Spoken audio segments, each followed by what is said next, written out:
What are you kidnap on the mother on a Toyota? Huh?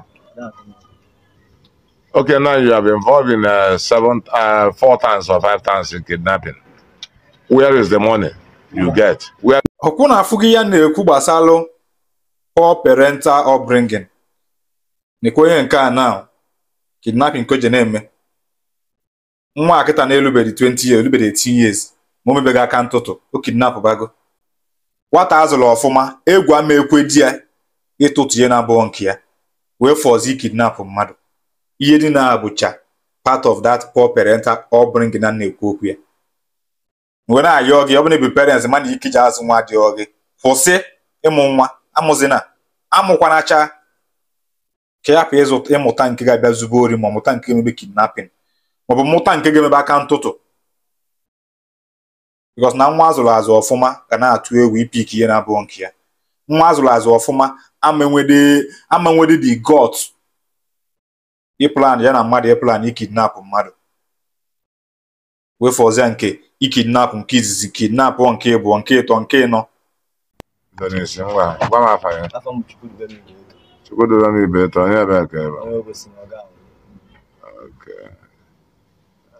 Kevin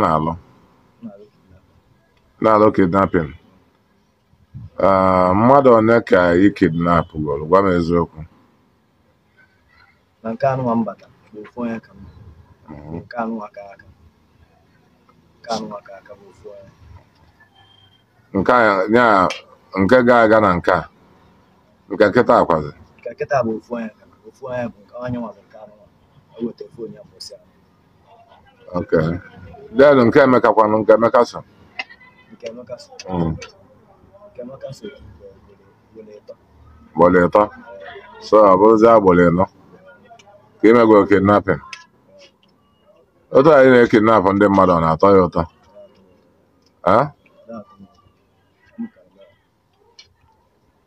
Papa ya nwụgo.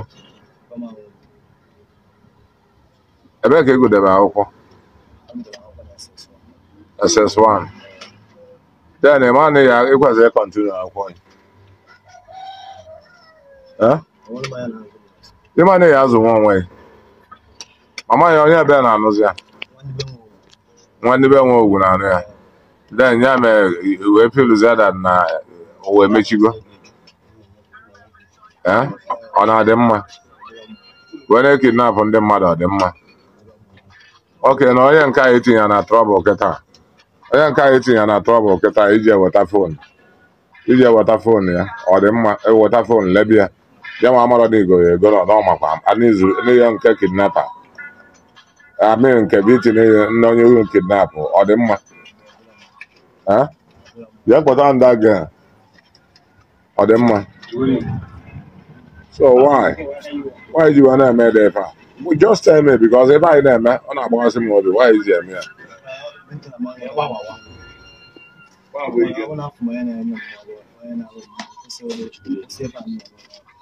I want to for him again.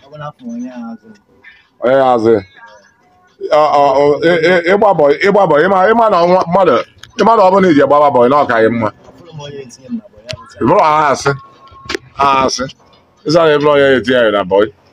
You get somebody to serve. Somebody will accept you to be his servant. The only thing is that you don't want. Okay, now you have been involved in 4 times or 5 times in kidnapping. Where is the money you get? Where is the money? Where is the money? You are kidnapping things. When they give you a ransom, you eat it and go again. Where did we get you? Nkpo. Then why did you leave Obosi for Nkpo?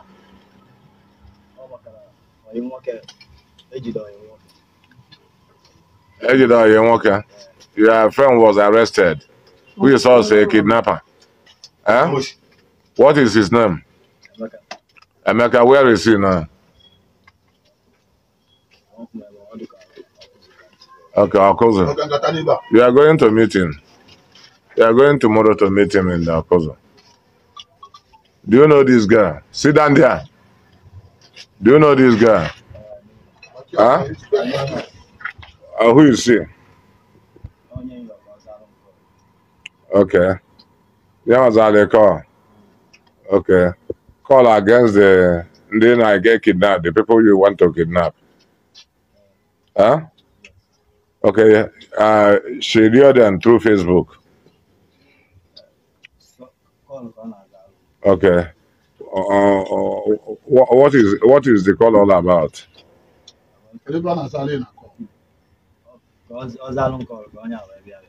Okay, keep all at all. Okay. Yeah, the phone are lolling. So you were in their house. Huh?